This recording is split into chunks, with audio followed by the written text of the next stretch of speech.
कल्पना कीजिए, हम जिस ब्रह्मांड को आज समझने की कोशिश कर रहे हैं, वह शायद हमारी सोच से कहीं ज्यादा पुराना, ज्यादा रहस्यमयी और ज्यादा खतरनाक है। और यह बात कोई कहानी नहीं कह रही, यह बात कह रहा है नासा का सबसे शक्तिशाली telescope, James Webb space telescope. एक ऐसा टेलीस्कोप जिसने हाल ही में ब्रह्मांड की सबसे पुरानी तस्वीरों में से एक भेजी, और उसी तस्वीर ने पूरे विज्ञान जगत को चुप करा दिया, क्योंकि जो जेम्स वेब ने देखा वह नहीं होना चाहिए था। आज की यह कहानी एक ऐसी खोज की है जिसने वैज्ञानिकों को यह सोचने पर मजबूर कर दिया है कि शायद हम ब्रह्मांड की शुरुआत को ही गलत समझ रहे हैं। सवाल यह है, जेम्स वेब ने ऐसा क्या देख लिया जो इंसानी समझ से बाहर है? जेम्स वेब स्पेस टेलीस्कोप को 2021 में लॉन्च किया गया था। इसका मकसद साफ था, ब्रह्मांड के सबसे शुरुआती दौर को देखना, इतना पीछे झांकना जहां तक आज तक कोई इंसानी आंख या टेलीस्कोप नहीं पहुंच पाया था। जेम्स वेब रोशनी नहीं, इंफ्रारेड लाइट देखता है, यानी वह रोशनी जो समय में बहुत पीछे से आज तक सफर करके हम तक पहुंचती है। मतलब जेम्स वेब जब ब्रह्मांड को देखता है तो वह हमें अतीत दिखाता है। और इसी दौरान 2025 में जेम्स वेब ने एक ऐसी गैलेक्सी खोज ली जिसका अस्तित्व विज्ञान के नियमों के अनुसार लगभग नामुमकिन था। इस गैलेक्सी का नाम रखा गया MOM-Z14। यह गैलेक्सी बिग बैंग के सिर्फ लगभग 280 मिलियन साल बाद मौजूद थी। अब यहां रुकिए, 280 मिलियन साल सुनने में बहुत लगता है, लेकिन ब्रह्मांड के हिसाब से यह कुछ भी नहीं है। यह ऐसा समय था जब ब्रह्मांड अभी बच्चा था, तारे ठीक से बने भी नहीं थे, गैलेक्सी बनने की प्रक्रिया शुरू ही हो रही थी। लेकिन MOM-Z14 पहले से ही एक पूरी गैलेक्सी थी, तारों से भरी, संरचना के साथ, रोशनी के साथ।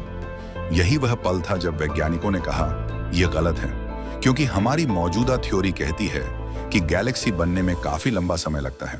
पहले छोटे तारे, फिर गैस, फिर धीरे धीरे एक गैलेक्सी। लेकिन MOM-Z14 ने इस पूरी प्रक्रिया को जैसे मजाक बना दिया।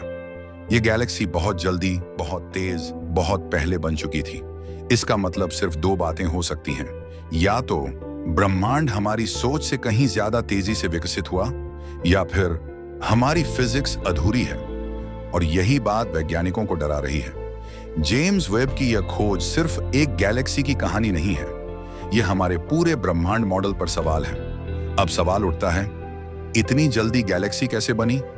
यहां आता है डार्क मैटर। डार्क मैटर ब्रह्मांड का लगभग 85% हिस्सा है। हम उसे देख नहीं सकते, लेकिन उसका असर हर जगह है। वैज्ञानिकों का मानना है कि शायद डार्क मैटर ने शुरुआती ब्रह्मांड में गैलेक्सी बनने की प्रक्रिया को बहुत तेज कर दिया। जेम्स वेब ने डार्क मैटर को सीधे नहीं देखा, लेकिन उसके असर से उसका सबसे साफ नक्शा बनाया, और उस नक्शे ने दिखाया कि ब्रह्मांड का बड़ा हिस्सा हमारी आंखों से छुपा हुआ है।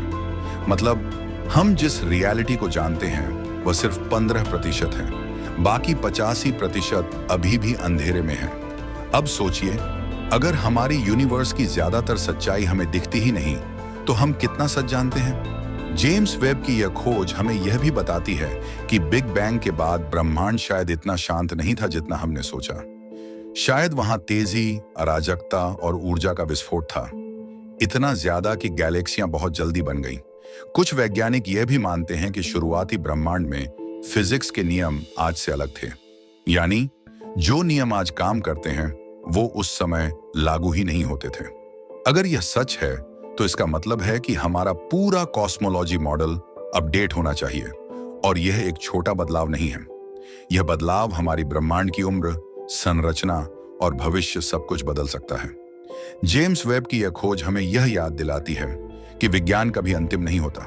जो आज सच लगता है कल गलत साबित हो सकता है, और जो आज नामुमकिन लगता है वही कल हमारी नई रियलिटी बन सकता है। सबसे डरावनी बात यह नहीं है कि हमें कुछ नया पता चला है, सबसे डरावनी बात यह है कि हमें यह एहसास हुआ है हम कितना कम जानते हैं। जेम्स वेब आज भी ब्रह्मांड की गहराइयों में झांक रहा है, और हर नई तस्वीर के साथ, हर नए डेटा के साथ एक नया सवाल खड़ा हो रहा है। शायद आगे हमें और भी पुरानी गैलेक्सियां मिले, शायद हमें पता चले कि ब्रह्मांड हमारी सोच से कहीं ज्यादा पुराना है, या शायद हमें यह मानना पड़े कि हम जिस रियलिटी में जी रहे हैं वह सिर्फ एक अधूरी कहानी है। तो सवाल यह नहीं है कि जेम्स वेब ने क्या खोजा। असल सवाल यह है, क्या इंसान उस सच्चाई को स्वीकार करने के लिए तैयार है जो ब्रह्मांड धीरे धीरे हमारे सामने खोल रहा है? क्योंकि हर नई खोज के साथ एक बात साफ होती जा रही है, ब्रह्मांड हमें कुछ सिखाने नहीं आया, वह हमें हमारी औकात याद दिलाने आया है।